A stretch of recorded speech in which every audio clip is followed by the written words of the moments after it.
This is Physical Science 2, Chapter 17, Part 3 on Weather and Climate.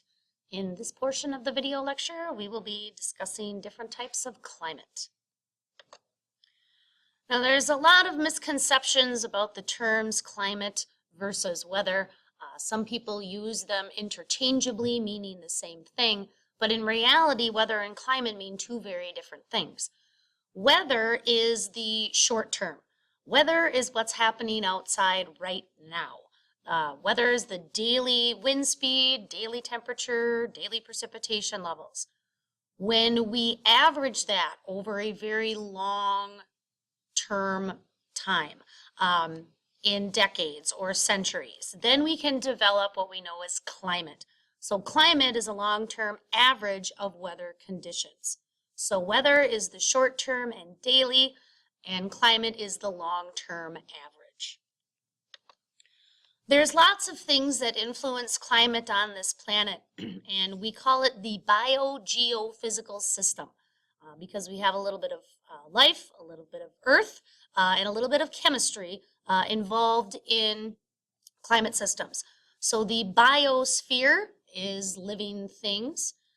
The atmosphere, of course, we discussed that already in this unit. That would be the mixture of air. The hydrosphere, this would be water. Cryosphere, cryo means ice. And of course, the lithosphere, which we've also discussed. The lithosphere is the solid crust of the earth. So all of these things interact together to influence climate. So what causes climate? Generally, a very good way to infer a climate of an area is where it is on the earth in its latitude. Remember, latitude is the distance north or south of the equator.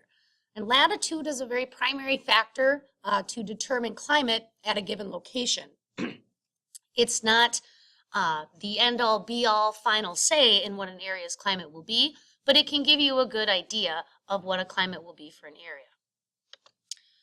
The mean temperatures throughout the year. Remember, we have a seasonal climate here on planet Earth, and that is because of our axis tilt of 23.5 degrees. So the angle that the sunlight hits the Earth's surface every year causes different mean temperatures throughout the year. Remember, mean temperature doesn't have anything to do with how close or far we are from the sun. It all depends on the angle of tilt. So generally speaking, we can divide climates up into two very broad categories. Continental climates. Continental climates are those climates within kind of landlocked continents. There are very steep temperature differences in continental climates. If you think about, the state of Minnesota, it can get very, very warm and humid in the summer and very, very bitter cold and dry in the winter.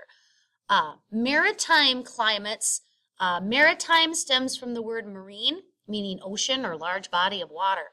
And maritime climates, because they are so close to a very large body of water, keep more consistent temperatures year-round. Water is a great holder of heat, and so ocean currents can influence maritime climates more so than continental climates. Global winds and pressure patterns determine the types of precipitation that areas will receive. Remember, we discussed latent heat.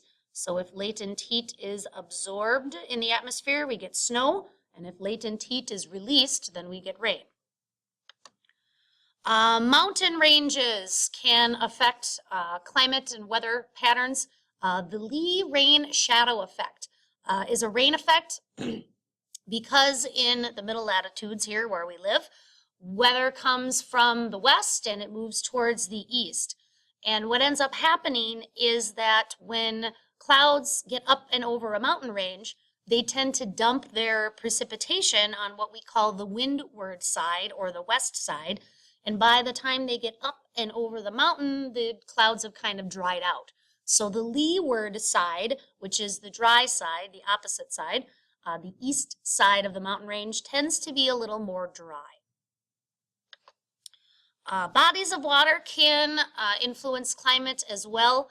When we talk about the sea breeze, this blows from the water towards the land in the afternoon, and then the reverse occurs at night. Again, this is because water is a great insulator. It can hold heat, but it does take a while to warm water up. So in the morning, when the water is cold, the breeze is going from the land to the water. As the sun keeps warming up the water during the day, then the breeze goes the opposite. So other types of climate within the continental or marine types of climate, we can have a boreal climate. Boreal is kind of a cold type of climate. Think of kind of like northern Canada. Lots of pine trees in the boreal forest, which is why they call this climate boreal. Arid and semi-arid climate types, these tend to be dry. So think of kind of the southwest of the United States, New Mexico, Arizona, Southern California. Temperate climates, these are considered moderate. This is what we have here in Minnesota. We have very seasonal temperatures and steep temperature differences throughout the year. Tropical climates, of course, these are very hot. These would be places like Hawaii, for example. Very tropical, mostly near the equator. Subtropical types of climate would be warm, so think kind of like Florida, the southern parts of Louisiana. So we have the kind of tropical influence, but it's not quite as hot as tropical. So we can take a look at both the levels of temperature and precipitation and the type of vegetation that rules the area. That will also influence climate as well. In Minnesota, we are considered the temperate woodland climate that you see here on the diagram. So we tend to have fairly wet summers and dry winters.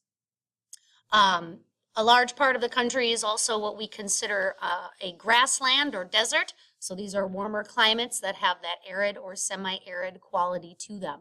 And then again, up north in parts of Canada, we have the boreal evergreen forest. Again, you got cold, dry winters. And then up in the very northern parts of Canada and places in Alaska and above, we have the tundra environment, which is very cold and very dry. This has been Physical Science 2, Chapter 17 on Earth's Weather and Climate, Part 3.